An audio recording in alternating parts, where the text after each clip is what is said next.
Hello students, welcome to CRP academy. CRP একাডেমিতে তোমাদের সকলকে স্বাগত। তো আমরা প্রত্যেকদিন জিকে চ্যাপ্টার ওয়াইজ ক্লাস করছি, প্রত্যেকটা সাবজেক্টের প্রত্যেকটা চ্যাপ্টার ধরে ধরে এবং খুব সুন্দরভাবে ক্লাসগুলো চেষ্টা করছি করানোর। তো আজকে আমরা করব ভূগোলের ক্লাস নাম্বার 6। আমরা 6 নম্বর ক্লাস করছি প্রত্যেকটা সাবজেক্টের। তো আজকের ভূগোলের 6 নম্বর ক্লাসে আমরা করব ভারতের নদ নদী সম্পর্কে বিস্তারিত আলোচনা। তো যাই হোক, ভারতের নদ নদীর চ্যাপ্টারটা কিন্তু খুবই বড়, ঠিক আছে, এবং এই চ্যাপ্টারকে আমি দুটো ভাগে ভাগ করেছি। একটা হচ্ছে উত্তর ভারতের নদ নদী এবং আরেকটা হচ্ছে দক্ষিণ ভারতের নদ নদী। তো ভূগোলের ক্লাস নাম্বার 6 এর মাধ্যমে আমরা শুধুমাত্র উত্তর ভারতের নদ নদী সম্পর্কে আলোচনা করব এবং ভূগোলের ক্লাস নাম্বার 7 অর্থাৎ নেক্সট ক্লাসে আমরা বাকি যে নদ নদী রয়েছে অর্থাৎ দক্ষিণ ভারতের নদ নদী রয়েছে সেইগুলোর ব্যাপারে বিস্তারিত আলোচনা করব। তো আজকের ভূগোলের ক্লাস নাম্বার 6 এ কি কি থিওরি রয়েছে, আমরা সম্পূর্ণ থিওরি এবং এমসিকিউ ক্লাস করছি প্রত্যেকদিন। তো কি কি থিওরি এবং কি কি এমসিকিউ রয়েছে সেগুলো এক এক করে দেখে নেওয়া যাক। দেখো, প্রথমে দেখবো ভারতের নদ নদীর ব্যাপারে একটু দেখবো, তারপরে আমরা উত্তর ভারতের নদ নদীর মধ্যে ঢুকে পড়বো।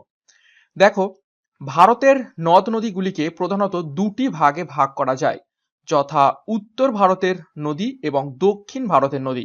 এই দুটো ভাগে ভাগ করা যায় ভারতের নদ নদীগুলোকে। তারপরে দেখো, উত্তর ভারতের নদীগুলি সারা বছরই হিমবাহ গলা জলে পরিপূর্ণ থাকে, যেগুলোকে বলা হয়ে থাকে পেরেনিয়াল রিভার্স। হিমবাহ গলা জলে পুষ্ট নদীগুলোকে বলা হয়ে থাকে পেরেনিয়াল রিভার্স। সেগুলো হলো ম্যাক্সিমাম উত্তর ভারতের নদীগুলো। কেননা জানি উত্তর ভারতের নদীগুলো সব পর্বত হিমালয় থেকে কিন্তু উৎপত্তি লাভ করেছে, যেখানে ম্যাক্সিমাম সময় বরফে আবিষ্ট থাকে হিমালয়ের পর্বত শৃঙ্গগুলো এবং সেখানে বড় বড় হিমবাহ রয়েছে। সেই হিমবাহ থেকে বিভিন্ন নদীর সৃষ্টি হয়েছে উত্তর ভারতের নদীগুলো। তারপর দেখো, অন্যদিকে দক্ষিণ ভারতের নদীগুলি বৃষ্টির জলে বা বন্যার জলে পুষ্ট, তাই সারা বছর এখানে কিন্তু সেরকম ভাবে জল থাকে না, তাই এদের বলা হয়ে থাকে নন পেরেনিয়াল রিভার্স। ওকে। তো দক্ষিণ ভারতে সেরকম কোনো বড় হিমবাহ নেই, তো এইগুলো সাধারণত বৃষ্টির জলে বা ঝর্ণার জলে পুষ্ট হয়ে থাকে। নেক্সট দেখো, দক্ষিণ ভারতের নদীগুলির চেয়ে উত্তর ভারতের নদীগুলি অপেক্ষাকৃত নবীন ও ক্ষয় কার্য সঞ্চয় কার্য অনেক বেশি। কি বলছে? দক্ষিণ ভারতের নদীগুলোর বয়স কিন্তু উত্তর ভারতের নদীগুলোর থেকে বেশি। তো সেই জন্য বলছে উত্তর ভারতের নদীগুলো অপেক্ষাকৃত নবীন অর্থাৎ নতুন, এবং উত্তর ভারতের নদীগুলোর ক্ষয় কার্য এবং সঞ্চয় কার্য দক্ষিণ ভারতে যে সমস্ত নদীগুলো রয়েছে তাদের থেকে অনেক তুলনায় বেশি। নেক্সট দেখো, উত্তর ভারতের নদীগুলোতে অনেক সময় অসূক্ষ্ম আকৃতির হ্রদ দেখতে পাওয়া যায়, কিন্তু দক্ষিণ ভারতের নদীগুলোতে তা দেখা মেলে না। কি বলছে? উত্তর ভারতের নদীগুলো যেহেতু পাহাড়ের উপর থেকে বয়ে আসে, তো পাহাড়কে কেটে কেটে এইরকম অসূক্ষ্ম আকৃতির বিভিন্ন হ্রদ তৈরি করে, ঠিক আছে। তো সেইগুলো শুধুমাত্র উত্তর ভারতের নদীগুলোর যে প্রবাহিত পথ রয়েছে সেখানে দেখতে পাই, কিন্তু দক্ষিণ ভারতে সেই রকম কোনো নদী আমরা দেখতে পাই না। তারপর দেখো, উত্তর ভারতের নদীগুলি জলবিদ্যুৎ উৎপাদনের অনুপযুক্ত, কিন্তু দক্ষিণ ভারতের খরস্রোতা নদীগুলি জলবিদ্যুৎ উৎপাদনে উপযুক্ত। তো এখান থেকে আরেকটা জিনিস বুঝলাম যে উত্তর ভারতের নদীগুলোর কিন্তু খরস্রোতা নয়, খুব একটা স্পিডে কিন্তু এখান থেকে জল যায় না, খুব একটা খরস্রোতা নয়। সেই কারণে উত্তর ভারতের নদীগুলো কিন্তু জলবিদ্যুৎ উৎপাদনের অনুপযুক্ত, কিন্তু দক্ষিণ ভারতের নদীগুলোর খুবই খরস্রোতা, অর্থাৎ নদীর যে স্রোত সেটা কিন্তু খুবই বেশি। সেই কারণে এই দক্ষিণ ভারতের নদীগুলি জলবিদ্যুৎ উৎপাদনে খুবই খুবই উপযুক্ত। নেক্সট দেখবো, এটা প্রথমে যেটা দেখলাম সেটা কিন্তু আমাদের যে ভারতের নদী সমূহ রয়েছে তার একটু বৈশিষ্ট্য বা সূচনা পড়লাম। এবার আমরা দুটো ভাগে যে ভাগ করেছি উত্তর ভারতের নদ নদী এবং দক্ষিণ ভারতের নদ নদী, তো প্রথমে আজকের ক্লাসে শুধুমাত্র পড়বো উত্তর ভারতের নদী সমূহ, এবং তারপরের ক্লাসে আমরা 7 নম্বর ক্লাসে করব দক্ষিণ ভারতের নদ নদী, এবং তারপরে কি আমরা এই দুটো একসাথে অনেকগুলো এমসিকিউ করার চেষ্টা করব। তো দেখো, প্রথমেই উত্তর ভারতের নদ নদীগুলো যেগুলো রয়েছে তার মধ্য থেকে যেটা গুরুত্বপূর্ণ নদী আসে বা নদ আসে সেটা হলো সিন্ধু নদ। তো দেখবো সিন্ধু নদের ব্যাপারে। দেখো, সিন্ধু নদ কোথা থেকে উৎপত্তি লাভ করেছে সেটা কিন্তু খুবই খুবই গুরুত্বপূর্ণ। দেখো, সিন্ধু নদ তিব্বতের মানস সরোবরের উত্তরে অবস্থিত বোকাষ্টু হিমবাহ থেকে উৎপন্ন হয়েছে। তো কোথা থেকে উৎপন্ন হয়েছে? মানস সরোবরের উত্তরে অবস্থিত বোকাষ্টু হিমবাহ থেকে উৎপত্তি লাভ করেছে আমাদের এই ভারতবর্ষের উপর থেকে প্রবাহিত সিন্ধু নদ। তারপর দেখো, তিব্বতী ভাষায় সিন্ধু নদের নাম সেঙ্গে জাংবো বা সিংহি খাম, এই দুটো কিন্তু নাম রয়েছে তিব্বতী ভাষায়। তো দেখো, তিব্বতী ভাষায় কি নাম হলো সিন্ধু নদের? সেঙ্গে জাম্বো কিংবা সিংহি খাম, এই দুটো নাম খুবই গুরুত্বপূর্ণ, পরীক্ষায় কিন্তু আসে, স্টার মার্ক পয়েন্ট। তারপর দেখো, 2880 কিলোমিটার দীর্ঘ সিন্ধু নদী ভারতের উপর দিয়ে মাত্র 709 কিলোমিটার প্রবাহিত হয়েছে। তো সিন্ধু নদীর মোট টোটাল দৈর্ঘ্য কত? সেটা হলো 2800 কিলোমিটার, কিন্তু শুধুমাত্র ভারতের ওপর থেকে প্রবাহিত হয়েছে 709 কিলোমিটার এবং বাকিটা রয়েছে তিব্বতে এবং পাকিস্তানে।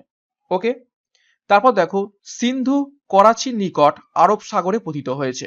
তো সিন্ধু নদী আরব সাগরে প্রবাহিত হয়েছে এবং সিন্ধুর উপনদী সিয়াক কাশ্মীরের মধ্যে সিন্ধুর সঙ্গে মিলিত হয়েছে। তো এখান থেকে কি কি প্রশ্ন আসতে পারে? সিন্ধু নদের উৎপত্তি কোথায়? মানব সরোবরের উত্তরে বোকাষ্টু হিমবাহ থেকে। তিব্বতী ভাষায় সিন্ধু নদের নাম কি? সেঙ্গে জাংবো বা সিংহি ঘাম।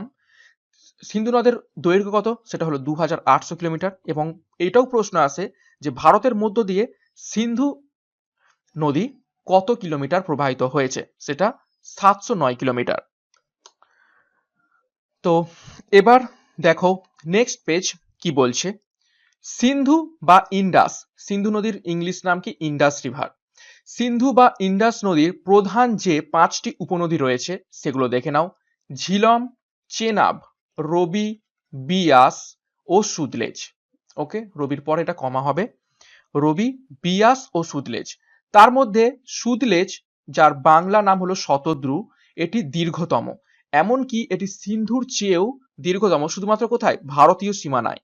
ওকে, সিন্ধু নদীর থেকে এটা ভারতীয় সীমানায় কিন্তু বেশি দীর্ঘ প্রবাহিত রয়েছে। তারপর দেখো, সতলেজ বা এই সুতলেজ বা শতদ্রু ও ইন্ডাস নদী দুটি তিব্বত থেকে উৎপত্তি লাভ করেছে। তো শতদ্রু নদী এবং ইন্ডাস নদী দুটি তিব্বত থেকে উৎপত্তি লাভ করেছে। নেক্সট দেখো, ঝিলম বা বিতস্তা, এই ঝিলম নদীর বাংলা নাম হলো বিতস্তা নদী, সেটি কাশ্মীর থেকে উৎপন্ন হয়েছে। তারপর দেখো, চেনাব নদী ইংরাজিতে এবং যেটাকে আমরা বাংলায় বলে থাকি চন্দ্রভাগা, রবি নদী বা ইরাবতী নদী এবং বিয়াস বা বিপাশা নদী, এই তিনটে নদী হিমাচল প্রদেশ থেকে উৎপন্ন হয়েছে। এই চেনাব যা চন্দ্রভাগায় তাই, ঠিক আছে, চেনাব হলো ইংরাজি নাম, চন্দ্রভাগা বাংলা, রবি হলো ইংরাজি নাম, ইরাবতী হলো বাংলা, বিয়াস হলো ইংরাজি এবং বিপাশা হলো বাংলা, সবগুলো কিন্তু একই নদী। তো চেনাব, রবি, বিয়াস এই তিনটে নদী হিমাচল প্রদেশ থেকে উৎপন্ন হয়েছে। তো এইখান থেকে গুরুত্বপূর্ণ কিন্তু প্রশ্ন আসে যে সিন্ধু নদীর কটা উপনদী রয়েছে, সেগুলো হলো ঝিলাম, চেনাব, রবি, বিয়াস এবং সুতলেজ, এবং কোন উপনদী সব থেকে দীর্ঘতম, সেটা কিন্তু এই শতদ্রু বা সুতলেজ, দুটোই একই নদী, আলাদা আলাদা নাম। ঠিক আছে, তো দেখো, সুতলেজ এবং ইন্ডাস এই দুটো নদী চীন থেকে উৎপত্তি লাভ করেছে, ঝিলাম বা বিতস্তা কাশ্মীর থেকে, এবং বাকি যে তিনটে উপনদী রয়েছে চেনাব, রবি এবং বিয়াস, এগুলো হিমাচল প্রদেশ থেকে উৎপত্তি লাভ করেছে। নেক্সট দেখবো গুরুত্বপূর্ণ তথ্য, বিয়াস একমাত্র নদী যেটি ভারতের মধ্যেই সীমাবদ্ধ, অর্থাৎ ট্রান্স বাউন্ডারি রিভার নয়। কি বলছে? বিয়াস একমাত্র নদী যেটা ভারতের মধ্যেই সীমাবদ্ধ, অর্থাৎ ভারত থেকেই উৎপত্তি লাভ করেছে, আবার ভারতের মধ্যেই সিন্ধু নদীতে গিয়ে পতিত হয়েছে। তো এটা সিন্ধু নদীর উপনদী, তার মানে কি হিমাচল প্রদেশ থেকে উৎপত্তি লাভ করছে। দেখে নাও এখানে এই যে বিয়াস হিমাচল প্রদেশ থেকে উৎপত্তি লাভ করছে এবং এটা গিয়ে কোথায় গিয়ে পড়ছে? সিন্ধু নদীতে গিয়ে মিশছে। তো একদম ভারতের মধ্যেই ট্র্যাপড হয়ে রয়েছে। তারপর দেখো, বিয়াস এবং সুতলেজ এই নদী দুটি কাশ্মীরের ভিতর থেকে যায়নি। তো কোন নদী দুটো কাশ্মীরের উপর থেকে যায়নি? একটা বিয়াস এবং দ্বিতীয়টা হচ্ছে সুতলেজ। বাদ বাকি যে তিনটে উপনদী পড়ে রয়েছে, যেমন ঝিলাম, চেনাব এবং রবি, এই তিনটে নদী কিন্তু কাশ্মীরের ওপর থেকে গেছে। তারপর দেখো একটা গুরুত্বপূর্ণ তথ্য, খুবই 1960 সালের সিন্ধু চুক্তি অনুসারে বিয়াস, রবি এবং সতলেজ জলপ্রবাহের নিয়ন্ত্রণ ভারতের হাতে থাকে। আর ইন্ডাস এবং চেনাব এবং ঝিলমের জলপ্রবাহের নিয়ন্ত্রণ পাকিস্তানের হাতে যায়। তো টোটাল মোট কটা নদী? সিন্ধু নদী, ঠিক আছে, সিন্ধু প্লাস তার 5টা উপনদী, মোট 6টা নদী। তো 6টা নদীকে তিনটে তিনটে করে ভাগ করা হয়েছে। 3টের দায়িত্বে থাকবে পাকিস্তানে এবং 3টের দায়িত্বে থাকবে ইন্ডিয়া। দেখো ইন্ডিয়ার হাতে কোন কোন এসেছে? বিয়াস, রবি এবং সুতলেজ। এই 3টে নদী কি করেছে? ভারতের হাতে জল নিয়ন্ত্রণ রয়েছে এবং ইন্ডাস, চেনাব এবং ঝিলমের জল প্রবাহের নিয়ন্ত্রণ পাকিস্তানের হাতে গেছে। তো এখান থেকে খুবই গুরুত্বপূর্ণ প্রশ্ন কিন্তু আসতে পারে যে 6টা নদীর মধ্যে কোন 3টে নদী ইন্ডিয়ার হাতে রয়েছে, সেটা হলো বিয়াস, রবি এবং সুতলেজ। আর কোন 3টে ঝিলমের হাতে গেছে, পাকিস্তানের হাতে গেছে, সেটা হলো ইন্ডাস, চেনাব এবং ঝিলম। এখান থেকে সব থেকে গুরুত্বপূর্ণ প্রশ্নটা আসে, সেটা হলো সিন্ধু চুক্তি কত সালে হয়েছিল? সেটা হবে 1960 সালে। ওকে, নেক্সট দেখো, নীলম বা কিষান গঙ্গা ঝিলম বা বিতস্তা নদীর উপনদী। ঝিলম নদী তো সিন্ধু সভ্যতার উপনদী, আবার এই ঝিলমের উপনদী নীলম বা কিষান গঙ্গা। নেক্সট, উরি ড্যাম ঝিলমের উপর অবস্থিত। খুবই গুরুত্বপূর্ণ তথ্য, প্রশ্ন আসে উরি ড্যাম কোন নদীর উপর অবস্থিত? তো উরি ড্যাম ঝিলম নদীর উপর অবস্থিত, এটা একদম স্টার মার্ক করে রাখি। ওকে, নেক্সট দেখব, ঝিলম বা বিতস্তার তীরে শ্রীনগর শহরটি অবস্থিত রয়েছে। খুবই গুরুত্বপূর্ণ এটা, ভিভিআই প্রশ্ন পরীক্ষায় বহুবার এসেছে। শ্রীনগর নদীটি কোন নদীর তীরে অবস্থিত? সেটা ঝিলম বা বিতস্তা নদীর তীরে। এই ঝিলম নদীটা একদম কাশ্মীরের মাঝখান বরাবর গেছে এবং শ্রীনগর সেই ঝিলম নদীর তীরেই গড়ে উঠেছে এই শহরটি। নেক্সট দেখো, খুবই গুরুত্বপূর্ণ কিছু ড্যাম দেখব। সালাল ড্যাম, বাগলিহার ড্যাম, ডালহস্তি জলবিদ্যুৎ কেন্দ্র গড়ে উঠেছে চন্দ্রভাগা বা চেনাব নদীর উপর। খুবই গুরুত্বপূর্ণ এই ড্যামগুলো। তোমরা জানো বিভিন্ন পরীক্ষাতে, শুধুমাত্র পুলিশ পরীক্ষা এমনটা নয়, বিভিন্ন পরীক্ষাতে কিন্তু বিভিন্ন নদীর উপর যে সমস্ত মাল্টিপারপাস প্রজেক্ট, জলবিদ্যুৎ কেন্দ্র কিংবা ড্যাম গড়ে উঠেছে, সেইগুলো থেকে কিন্তু প্রচুর পরিমাণে পরীক্ষায় আসে। তো সেই রকম সালাল ড্যামটা কিন্তু খুবই গুরুত্বপূর্ণ। অনেকবার প্রশ্ন এসেছে যে সালাল ড্যাম কোন নদীর উপর অবস্থিত? সেটা হয়ে যাবে চন্দ্রভাগা বা চেনাব নদী। বাদ বাকি দুটো যে ড্যাম রয়েছে সেগুলো একটু করে রাখবে। একটা হচ্ছে বাগলিহার ড্যাম এবং একটা হচ্ছে ডালহস্তি ড্যাম বা জলবিদ্যুৎ। তারপর দেখো, ভিভিআই রঞ্জিত সাগর ড্যাম বা থেন ড্যাম, সেটা গড়ে উঠেছে ইরাবতী বা রবি নদীর উপর। এটা ভিভিআই তোমরা কিন্তু বিগত বছরের প্রশ্ন উত্তরগুলো নাড়াচড়া করলেই দেখতে পাবে যে রঞ্জিত সাগর ড্যাম কোন নদীর উপর অবস্থিত রয়েছে, এই প্রশ্নটা এসেছে। তো সঠিক উত্তর হয়ে যাবে রঞ্জিত সাগর ড্যাম ইরাবতী বা রবি নদীর উপর অবস্থিত। তো ট্রিক বলে দিচ্ছি, দেখো রবির আর আর রঞ্জিতের আর, ঠিক আছে, এইভাবে মনে রাখবে, রবির আর বা র আর রঞ্জিতের আর বা র, এইভাবে কিন্তু তোমরা মিল করার চেষ্টা করবে, তবে কিন্তু মনে থাকবে। নেক্সট, বিপাশা বা বিয়াস নদীর তীরে মানালি শহরটি অবস্থিত। বিখ্যাত পর্যটন কেন্দ্র মানালি, অনেকেই ঘুরতে যায়।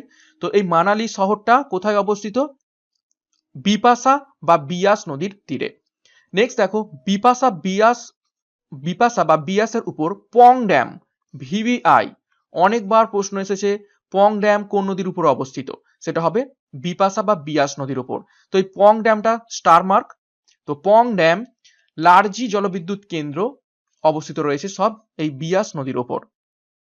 নেক্সট দেখো, খুবই গুরুত্বপূর্ণ, ভাকরা নাঙ্গাল বাঁধ, নাপতা ঝাঁকি ড্যাম শতদ্রু বা সুতলেজ নদীর উপর গড়ে উঠেছে। ভিভিআই পয়েন্ট, এটি ভিভিআই পয়েন্ট ভাকরা নাঙ্গাল, তোমরা অনেকেই জানবে। এখান থেকে একটা গুরুত্বপূর্ণ পয়েন্ট তোমাদের জন্য, দেখো ভাকরা নাঙ্গাল হলো আমাদের ইন্ডিয়ার বিগেস্ট বা লার্জেস্ট ড্যাম ইন ইন্ডিয়া। ইন্ডিয়ার সব থেকে বৃহত্তম ড্যাম হলো ভাকরা নাঙ্গাল ড্যাম এবং এটা করে উঠেছে কোথায়? শতদ্রু নদীর ওপর। খুবই গুরুত্বপূর্ণ তথ্য এটি। নেক্সট দেখবো, একটা ম্যাপ দেওয়া রয়েছে, দেখো এখানে খুব ভালো করে বুঝতে পারবে ইন্দাস নদী, চেনাব, ঝিলাম কোথা কোথা থেকে বিস্তৃত হয়েছে। দেখো ওপরের এই যে নদীটা রয়েছে, এইটা হলো ইন্দাস নদী। এই চীনের তিব্বতে এইখান থেকে উৎপত্তি হচ্ছে। এইখানটা রয়েছে মানস সরোবর, ঠিক আছে, এইখান থেকে ইন্ডাস নদীটা উৎপত্তি হয়ে দেখো পাকিস্তানের মধ্য দিয়ে এবং ইন্ডিয়ার মধ্যে দেখো এইটুকু, এইখান থেকে এই পর্যন্ত মাত্র বিস্তৃত ইন্ডাস নদী। তো এটার দূরত্ব ওই 709 কিলোমিটার মাত্র।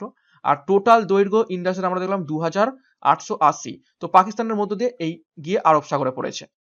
তারপর দেখো পরপর তার 5টা উপনদী রয়েছে। প্রথমে রয়েছে ঝিলাম, যেটা কাশ্মীরের ওইখান থেকে উৎপত্তি হয়েছে। তারপর দেখো চেনাব, তারপরে রবি, তারপরে এই হলো বিয়াস, এবং তারপরে সুতলেজ, যেটা ভারতের মধ্য থেকে সব থেকে দীর্ঘতম উপনদী সিন্ধু নদীর, তো সেটা বিস্তৃত হয়েছে। ওকে, তো এই মোট গোটা তোমাদের ম্যাপ ইন্দাস নদী অর্থাৎ সিন্ধু নদী এবং তার 5টা উপনদীর। ওকে, তো খুবই গুরুত্বপূর্ণ এই ম্যাপটা, একটু দেখে নেবে ভালো করে। নেক্সট দেখবো আমরা খুবই গুরুত্বপূর্ণ নদী গঙ্গা নদী, ভারতের প্রধান নদী এবং সব থেকে বৃহত্তম নদী গঙ্গা নদীর ব্যাপারে এবার আমরা দেখব। দেখো গঙ্গা ভারতের দীর্ঘতম নদী, সব থেকে গুরুত্বপূর্ণ পয়েন্ট। গঙ্গা নদীর মোট দৈর্ঘ্য 2510 কিলোমিটার। ভিভিআই এটা 2510 কিলোমিটার হলো গঙ্গা নদীর মোট দৈর্ঘ্য। এর মধ্যে 2017 কিলোমিটার ভারতে প্রবাহিত হয়েছে। 2017 কিলোমিটার মাত্র ভারতে প্রবাহিত হয়েছে। তারপর দেখো কুমায়ুন হিমালয়ের গঙ্গোত্রী হিমবাহের গোমুখ নামক গুহা থেকে ভাগীরথী নাম নিয়ে উৎপন্ন হয়েছে এই গঙ্গা নদী। তারপর দেখো দেবপ্রয়াগে মন্দাকিনী ও অলকানন্দার মিলিত স্রোত ভাগীরথীর সাথে মিলিত হয়ে গঙ্গা নাম নিয়ে প্রবাহিত হয়ে চলেছে। তো খুবই গুরুত্বপূর্ণ তথ্য, এই প্রথম পেজ থেকেই প্রশ্ন আসে, দেখে নাও কি কি প্রশ্ন আসে। গঙ্গা নদীর মোট দৈর্ঘ্য কত? 2010 কিলোমিটার। ভারতে তার মধ্য থেকে কত প্রবাহিত হয়েছে? 2017 কিলোমিটার। গঙ্গা নদী কোন হিমবাহ থেকে উৎপত্তি লাভ করেছে? এটা একদম ছোটবেলা থেকেই পড়ে আসছি, হিমালয়ের গঙ্গোত্রী হিমবাহ থেকে, গোমুখ নামক গুহা থেকে। কি নামে উৎপত্তি লাভ করেছে? ভাগীরথী নাম নিয়ে। তো প্রথমে কিন্তু গঙ্গা নদীর নাম ছিল না। তো এখানে কোথায় এসে গঙ্গা নদীর নাম হচ্ছে? দেখো দেবপ্রয়াগে এসে গঙ্গা নদীটা নাম হবে। দেখো দেবপ্রয়াগে মন্দাকিনী নদী আরো একটা নদী এবং অলকানন্দা আরো একটা নদী, সে দুটোর মিলিত স্রোত ভাগীরথীর সাথে এসে মিলিত হয় এই দেবপ্রয়াগে, এবং এই দেবপ্রয়াগ থেকে এই 3টে নদীর মিলিত স্রোত গঙ্গা নাম নিয়ে প্রবাহিত হয়ে চলেছে। ওকে, তো এখান থেকে প্রশ্ন আসে যে দেবপ্রয়াগে কোন দুটো নদী মিলিত হয়েছে? সঠিক উত্তর হবে অলকানন্দা এবং ভাগীরথী। অলকানন্দা এবং ভাগীরথী নদী দুটো দেবপ্রয়াগে মিলিত হয়েছে এবং কোন নাম হয়েছে? গঙ্গা নদী। নেক্সট দেখবো কিছু গুরুত্বপূর্ণ তথ্য এই গঙ্গা নদীর ব্যাপারে। রুদ্রপ্রয়াগে মন্দাকিনী এবং অলকানন্দার সাথে মিলিত হয়েছে। তো দেখো দেবপ্রয়াগে আমরা অলকানন্দা এবং ভাগীরথীর মিলন দেখছি, কিন্তু তার আগে রয়েছে মন্দাকিনী এবং অলকানন্দার মিলিত স্রোত। তার মানে এটা আমাদের বুঝতে হবে যে অলকানন্দা এবং মন্দাকিনী আগেই মিট করে গেছে। তো সেটা কোথায় মিট করেছে? এই রুদ্রপ্রয়াগে। রুদ্রপ্রয়াগে মন্দাকিনী এবং অলকানন্দার সাথে মিলিত হয়েছে। তো এই মিলিত স্রোতটা তারপরে দেবপ্রয়াগে এসে ভাগীরথীর সাথে মিশছে এবং তারপরেই গঙ্গা নামটা হচ্ছে। তারপর দেখো খুবই গুরুত্বপূর্ণ তথ্য, গঙ্গা নদীর উপর থেকে সমস্ত তথ্যগুলো কিন্তু খুবই গুরুত্বপূর্ণ, ভালো করে দেখবে। ভাগীরথীর উপর তেহেরি ড্যাম, একদম মার্ক করে রাখো, স্টার মার্ক। তেহেরি ড্যাম এবং কোটেশ্বর ড্যাম অবস্থিত। এই তেহেরি ড্যামের ব্যাপারে একটা গুরুত্বপূর্ণ তথ্য লিখে দিই। It is highest straight gravity dam. ভারতবর্ষের সব থেকে উচ্চতম গ্র্যাভিটি ড্যাম হলো এই তেহেরি ড্যাম, যেটা ভাগীরথী নদীর উপর অবস্থিত। বহুবার প্রশ্নটা পরীক্ষায় এসেছে। নেক্সট দেখো গঙ্গোত্রী থেকে হরিদ্বার পর্যন্ত প্রায় 320 কিলোমিটার গঙ্গার উচ্চ বা পার্বত্য গতি। তো গঙ্গার উচ্চ গতি কোনখান থেকে কোনখান পর্যন্ত রয়েছে? গঙ্গোত্রী থেকে হরিদ্বার পর্যন্ত। তারপর দেখো হরিদ্বার থেকে গঙ্গা সমভূমিতে অবতরণ করছে। গঙ্গা এলাহাবাদের নিকট গঙ্গার প্রধান উপনদী যমুনার সাথে মিলিত হয়েছে। তো এলাহাবাদের কাছে গঙ্গার সাথে যমুনার মিলন হচ্ছে। এই মিলনস্থলটি প্রয়াগ নামেও পরিচিত। ঠিক আছে, এই মিলনস্থলটি কি নামে পরিচিত? প্রয়াগ নামেও পরিচিত। এই স্থানে তিনটি নদীর সঙ্গম স্থল, একটা হলো গঙ্গা, যমুনা ও সরস্বতী। তো এই জন্য এটাকে বলা হয়ে থাকে ত্রিবেণী সঙ্গম। ঠিক আছে, এই এলাহাবাদের অপর নাম ওই জন্য প্রয়াগ। এখানে তিনটে নদী মিলিত হচ্ছে, গঙ্গা, যমুনা, সরস্বতী, এবং সেই জন্য একে বলা হয় ত্রিবেণী সঙ্গম। এখানে প্রতি 12 বছর অন্তর বসে কুম্ভ মেলা। খুবই গুরুত্বপূর্ণ তথ্য, 12 বছর অন্তর এখানে কুম্ভ মেলা বসে, এবং এখানেই মহাত্মা গান্ধীর অস্থি বিসর্জন দেয়া হয়েছিল। তো গুরুত্বপূর্ণ তথ্য এইখান থেকে আমরা জানলাম গঙ্গা নদীর ব্যাপারে। নেক্সট একটা দেখো, খুবই গুরুত্বপূর্ণ একটা ম্যাপ দেখো। প্রথমে বদ্রীনাথ থেকে অলকানন্দা উৎপত্তি হচ্ছে। তো অলকানন্দা এদিক থেকে আসছে, আর এদিকে কেদারনাথ থেকে মন্দাকিনী নদী উৎপত্তি হয়ে এদিকে আসছে। এখানে এসে আমরা একটু আগে পড়লাম যে রুদ্রপ্রয়াগে কি মিলিত হচ্ছে, এই অলকানন্দা এবং মন্দাকিনী মিলিত হচ্ছে। এবার রুদ্রপ্রয়াগের পর থেকে এই নদীটা কি নদীর নাম নিচ্ছে, দেখো মন্দাকিনী থেকে অলকানন্দার দৈর্ঘ্য বেশি, তো এটা আবার অলকানন্দা নাম নিয়ে এগোচ্ছে, অলকানন্দা নাম নিয়ে এগোচ্ছে। তো এই রুদ্রপ্রয়াগের পর থেকে অলকানন্দা, এই মন্দাকিনী এবং অলকানন্দার মিলিত প্রবাহ অলকানন্দা নাম নিয়ে এগোচ্ছে। আর এদিক থেকে গঙ্গোত্রী হিমবাহ থেকে ভাগীরথী নদী আসছে। ওকে, তো এখান থেকে ভাগীরথী নদী এসে এই যে এখানে দেবপ্রয়াগ, এই দেবপ্রয়াগে এসে কে মিলিত হচ্ছে, এদিক থেকে ভাগীরথী এবং এদিক থেকে অলকানন্দা। তো এটা হয়ে গেল দেবপ্রয়াগ, এবং দেবপ্রয়াগের পর যাচ্ছে গঙ্গা নাম নিয়ে। তো দেবপ্রয়াগের পর থেকে অলকানন্দা এবং ভাগীরথীর মিলিত প্রবাহ এই গঙ্গা নাম নিয়ে যাচ্ছে, এবং এদিক থেকে যমুনাত্রী থেকে যমুনা নদী এগোচ্ছে, এবং দুজনে কোথায় গিয়ে মিলিত হচ্ছে, এলাহাবাদে গিয়ে মিলিত হবে। ওকে, তো এটা আমরা খুব সুন্দরভাবে ম্যাপের মাধ্যমে দেখে নিলাম, যেটা আমরা থিওরিতেই পড়লাম। নেক্সট দেখো, গুরুত্বপূর্ণ তথ্য আরো কিছু রয়েছে। গঙ্গার নিম্নগতি রাজমহল পাহাড়ের কাছে পশ্চিমবঙ্গে প্রবেশ করে কিছু দূর প্রবাহিত হয়ে মুর্শিদাবাদ জেলার ধুলিয়ানের কাছে ভাগীরথী ও পদ্মা নামে দুটি শাখায় বিভক্ত হয়েছে। ভিভিআই তথ্য এইখান থেকে প্রশ্ন আসে যে কোন জায়গা থেকে পশ্চিমবঙ্গে প্রবেশ করছে গঙ্গা নদী, সেটা হলো রাজমহল পাহাড়ের কাছে। ওকে, রাজমহল পাহাড়ের কাছে গঙ্গা নদী প্রবেশ করছে পশ্চিমবঙ্গে। তারপর কোন জায়গা থেকে গঙ্গা নদী বাংলাদেশে ঢুকছে, ঠিক আছে, বাংলাদেশে ঢুকে যাচ্ছে কোথায়, দেখো সেটা হচ্ছে মুর্শিদাবাদ জেলার ধুলিয়ানের কাছে ভাগীরথী ও পদ্মা এই দুটো নামে কিন্তু বিভক্ত হয়ে যাচ্ছে। তো বিভক্ত হয়ে গিয়ে পদ্মা শাখাটা চলে যাচ্ছে দেখো বাংলাদেশে, পদ্মা বাংলাদেশে প্রবাহিত হয়ে যমুনা বা ব্রহ্মপুত্রের সাথে মিলিত হয়েছে। এরপর পদ্মা যমুনার মিলিত প্রবাহ মেঘনার সাথে মিলিত হয়ে বঙ্গোপসাগরে পতিত হয়েছে। ওকে, তো এটা বাংলাদেশের খবর। এবং তারপর পশ্চিমবঙ্গে মুর্শিদাবাদ থেকে হুগলি জেলা পর্যন্ত গঙ্গা নদী পুনরায় আবার ভাগীরথী নাম নিয়ে প্রবাহিত হয়েছে। কোথা থেকে, মুর্শিদাবাদ থেকে হুগলি জেলা পর্যন্ত পুনরায় ভাগীরথী নাম নিয়ে প্রবাহিত হয়েছে। নেক্সট, হুগলি জেলা থেকে ভাগীরথী বা গঙ্গা হুগলি নদী নাম নিয়ে বঙ্গোপসাগরে পতিত হয়েছে। খুবই গুরুত্বপূর্ণ তথ্য। ওকে, তারপর দেখো, গঙ্গা, ব্রহ্মপুত্র এবং মেঘনার বদ্বীপ পৃথিবীর মধ্যে সর্ববৃহত্তম বদ্বীপ বা ডেল্টা। ভিভিআই তথ্য এখান থেকে প্রশ্ন আসে যে পৃথিবীর বৃহত্তম বদ্বীপ কোনটা, সেটা হয়ে যাবে গঙ্গা, ব্রহ্মপুত্র, মেঘনার বদ্বীপ। দেখো গুরুত্বপূর্ণ, তারও পরে একটু তথ্য রয়েছে।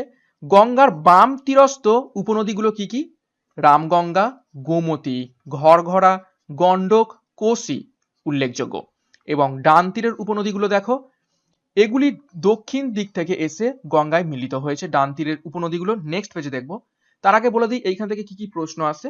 এই পশ্চিমবঙ্গে কোথায় ঢুকছে গঙ্গা, সেটা হচ্ছে রাজমহল পাহাড়ের কাছে।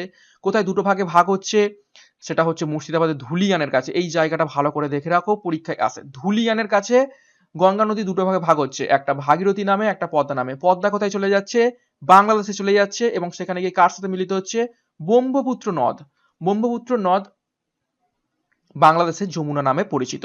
ওকে, তো তারপরে তারা আবার মিলিত হয়ে বঙ্গোপসাগর পড়ছে, এবং যে ভাগটা একটা রয়েছে ভাগীরথী, সেটা মুর্শিদাবাদ থেকে হুগলি জেলা পর্যন্ত ভাগীরথী নাম নিয়ে পুনরায় প্রবাহিত হয়েছে। ওকে, এইখান থেকে এই প্রশ্ন আসার চান্স রয়েছে। তো তারপর আমরা দেখলাম এই সমস্ত তথ্য। এবার দেখো বাম তীরের নদীগুলো পড়ে নিয়েছি। ডান তীরের উপনদীগুলো দেখো, সোন, যমুনা, তামাশা এবং পুনপুন ইত্যাদি, এগুলো গঙ্গার ডান তীরের উপনদী। তারপর দেখো গঙ্গার তীরে কলকাতা, নবদ্বীপ, পাটনা, বারাণসী, এলাহাবাদ, কানপুর, হরিদ্বার প্রভৃতি বিখ্যাত শহর ও তীর্থ কেন্দ্রগুলো অবস্থিত। ভিভিআই তথ্য এটি। বিভিন্ন যে সমস্ত তীর্থক্ষেত্র এবং সমস্ত বিখ্যাত যে শহরগুলো রয়েছে সেগুলো সবই গঙ্গার তীরবর্তী হচ্ছে শহর। তারপর দেখো গঙ্গার উচ্চগতি গঙ্গোত্রী থেকে হরিদ্বার পর্যন্ত, মধ্যগতি হরিদ্বার থেকে পশ্চিমবঙ্গের সীমানা পর্যন্ত অর্থাৎ রাজমহল পাহাড়ের শেষ পর্যন্ত, এবং নিম্নগতি মুর্শিদাবাদ থেকে গঙ্গাসাগর মোহনা পর্যন্ত বা তোমার যে বদ্বীপ রয়েছে সুন্দরবন সেই পর্যন্ত। তো এখানে কিন্তু গুরুত্বপূর্ণ তথ্য এখান থেকে আসে। উচ্চগতিটা কিন্তু পরীক্ষায় আসে, অনেক সময় এসেছে। উচ্চগতি রয়েছে গঙ্গোত্রী থেকে হরিদ্বার পর্যন্ত। তারপর দেখো গঙ্গার তিনটি নদী স্পষ্ট বলে গঙ্গাকে আদর্শ নদী বলে। অর্থাৎ তিনটি কি কি, এই উচ্চগতি, মধ্যগতি আবার নিম্নগতি তিনটাই কিন্তু বর্তমান একদম স্পষ্ট। তো সেই জন্য গঙ্গাকে আমরা আদর্শ নদী বলে থাকি। নেক্সট দেখো গঙ্গার প্রধান উপনদী হলো যমুনা। যমুনাত্রী হিমবাহ থেকে উৎপন্ন হয়ে এলাহাবাদ বা প্রয়াগে এসে ডান দিক থেকে গঙ্গায় পতিত হয়েছে, যেটা আমরা কোথায় দেখলাম, সেই ম্যাপে সুন্দরভাবে দেখলাম। তারপর দেখো চম্বল, বেতোয়া, কেন প্রভৃতি যমুনার উল্লেখযোগ্য উপনদী। তো এগুলো আবার যমুনার উপনদী। যমুনা তীরে অবস্থিত ভারতের রাজধানী হলো দিল্লি। ভিভিআই তথ্য, অনেকবার প্রশ্ন পরীক্ষা এসেছে, দিল্লি আমাদের রাজধানী, সেটা কোন নদীর তীরে অবস্থিত, সেটা হবে যমুনা নদীর তীরে অবস্থিত। নেক্সট দেখো চম্বল নদী মধ্যপ্রদেশ থেকে উৎপন্ন হয়ে রাজস্থানের মধ্য দিয়ে গিয়ে উত্তরপ্রদেশে যমুনার সাথে মিলিত হয়েছে। নেক্সট দেখো কোটা শহর চম্বল নদীর তীরে অবস্থিত। এইটা গুরুত্বপূর্ণ তথ্য বা পয়েন্ট পরীক্ষায় আসে, যে কোটা শহরটা কোন নদীর তীরে অবস্থিত, সেটা চম্বল নদীর তীরে অবস্থিত রয়েছে কোটা শহরটা। এছাড়া দেখো গান্ধী সাগর ড্যাম ভিভিআই, রানা প্রতাপ সাগর ড্যাম ভিভিআই এবং জহর সাগর ড্যাম ভিভিআই, এই তিনটে ড্যামই চম্বল নদীর তীরে অবস্থিত রয়েছে। তো ভিভিআই তথ্য এই শেষ পয়েন্টটা তোমরা দেখে থাকবে, যে গান্ধী সাগর, রানা প্রতাপ সাগর এবং জহর সাগর এই তিনটে ড্যামেরই প্রশ্ন কিন্তু পরীক্ষায় এসেছে, এবং কোন নদীর তীরে অবস্থিত সেইটাই প্রশ্ন আসে, সেটা হলো তিনটে চম্বল নদীর তীরে অবস্থিত। তো দেখো সাগর সাগর সাগর দিয়ে যদি ড্যাম আসে তো সেগুলো হয়ে যাবে সব চম্বল নদীর উপর। নেক্সট দেখো সোন নদী দক্ষিণ দিক থেকে এসে উত্তরে বিহারের দানাপুরে গঙ্গার সাথে মিলিত হয়েছে। তারপর মধ্যপ্রদেশে ইন্দোপুরী ব্যারেজ সোন নদীর উপর অবস্থিত, গুরুত্বপূর্ণ। ঘরগড়া নদীর ব্যাপারে একটু দেখব। মানস সরোবরের নিকটে উৎপত্তি হয়েছে ঘরগড়া নদী। নেপালে এটি কর্ণালী নামে পরিচিত। এটা কিন্তু খুবই গুরুত্বপূর্ণ তথ্য, পরীক্ষা এসেছে। কোন নদী নেপালে কর্ণালী নামে পরিচিত, সেটা ঘরঘরা নদী। প্রধান উপনদী হলো সরজু, এবং এই সরজু নদীর তীরেই অযোধ্যা অবস্থিত রয়েছে। ভিভিআই তথ্য প্রশ্ন এসেছে যে অযোধ্যা কোন নদীর তীরে অবস্থিত, সেটা হলো সরজু নদীর তীরে অবস্থিত। নেক্সট আমরা দেখব কোসি, যেটা গঙ্গারই একটি গুরুত্বপূর্ণ উপনদী। দেখো প্রায় গতি পরিবর্তন করে নেয় এই কোসি নদীটি। ওকে, বন্যায় প্রচুর ক্ষয়ক্ষতি করে বলে এই কোসিকে বলা হয় বিহারের দুঃখ। ভিভিআই প্রতি বছর বিহারে যে বন্যা দেখা যায় সেটা কিন্তু হয়ে থাকে এই কোসি নদীর জন্য, এবং এই নদীটা প্রায় তার গতিপথটা পরিবর্তন করে নেয় এবং বন্যায় প্রচুর ক্ষয়ক্ষতি করে। তো সেই জন্য এটাকে বলা হয় বিহারের দুঃখ। নেক্সট দেখো একটা সুন্দরভাবে ম্যাপ দেওয়া রয়েছে গঙ্গা নদীর গতিপথ, এটা হচ্ছে পশ্চিমবঙ্গ থেকে দেওয়া রয়েছে। তো এইখানে রয়েছে রাজমহল পাহাড়, এখানে রয়েছে রাজমহল পাহাড়ের এইখান থেকে ঢুকছে, এবং এই হলো ধুলিয়ান মুর্শিদাবাদের কাছে একটা পদ্মা নামে বাংলাদেশে প্রবাহিত হয়েছে, আর বাকিটা ভাগীরথী নাম নিয়ে হুগলি পর্যন্ত ভাগীরথী নাম, এবং তারপর থেকে হুগলি নদী নিয়ে দক্ষিণ চব্বিশ পরগনার উপর থেকে বঙ্গোপসাগরে পতিত হয়েছে। ওকে, নেক্সট ব্রহ্মপুত্র নদী আমরা দেখব। দেখো ব্রহ্মপুত্র নদীর প্রথমেই একটা সুন্দর মতো ম্যাপ দেওয়া রয়েছে। এইখানে রয়েছে চীন, ঠিক আছে, চীনের তিব্বত, এইখান থেকে এই ব্রহ্মপুত্র নদী উৎপত্তি হয়েছে ওই মানস সরোবরের কাছ থেকে, সেইখান থেকে অরুণাচল প্রদেশের মধ্য থেকে আসামের মধ্য থেকে প্রবাহিত হয়ে বাংলাদেশের ওপর থেকে প্রবাহিত হয়ে এতে পড়েছে, বঙ্গোপসাগরে পতিত হয়েছে। ওকে, তো ডিটেলসে আমরা এটা দেখবো এবার ব্রহ্মপুত্র নদীর গতিপথ। দেখো, তিব্বতের মানস সরোবরের নিকটবর্তী চেমায়ং দুং হিমবাহ থেকে উৎপত্তি হয়েছে। ভিভিআই পয়েন্ট প্রথমটায় বহুবার প্রশ্ন পরীক্ষা এসেছে যে কোন হিমবাহ থেকে ব্রহ্মপুত্র নদী উৎপত্তি লাভ করেছে, সেটা হবে চেমায়ং দুং হিমবাহ থেকে। তারপর দেখো, তিব্বতে ব্রহ্মপুত্রকে সাংপো, চীনে ইয়ারলাং জাংবো, অরুণাচল প্রদেশে দিহাং, বোডো ভাষায় বুরলুং ভুতুর এবং বাংলাদেশে যমুনা নামে পরিচিত বা যমুনা বলে। ভিভিআই তথ্য দেখো, একটা নদীরই বিভিন্ন নাম বিভিন্ন আঞ্চলিক ভাষায় বিভিন্ন দেশে। তিব্বতে কি নামে পরিচিত? সাংপো। চীনে কি নামে পরিচিত? ইয়ারলাং।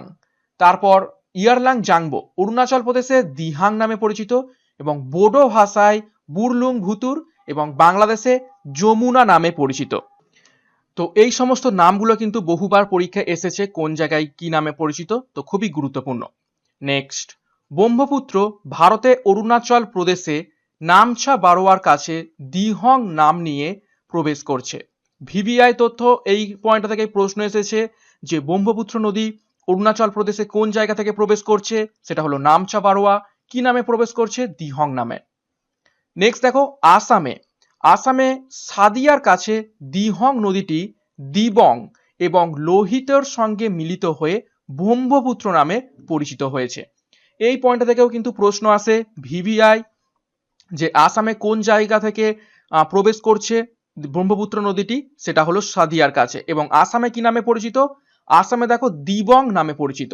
ঠিক আছে, এই দিহং নদীটি দিবং ও লোহিতর সাথে মিলিত হয়ে ব্রহ্মপুত্র নামে পরিচিত। নেক্সট দেখো, ধুবড়ির কাছে গিয়ে দক্ষিণ বাহিনী হয়ে ব্রহ্মপুত্র নদ যমুনা নামে বাংলাদেশে প্রবেশ করেছে। পরিশেষে বাংলাদেশে পদ্মার সঙ্গে মিলিত হয়ে বঙ্গোপসাগরে পড়েছে।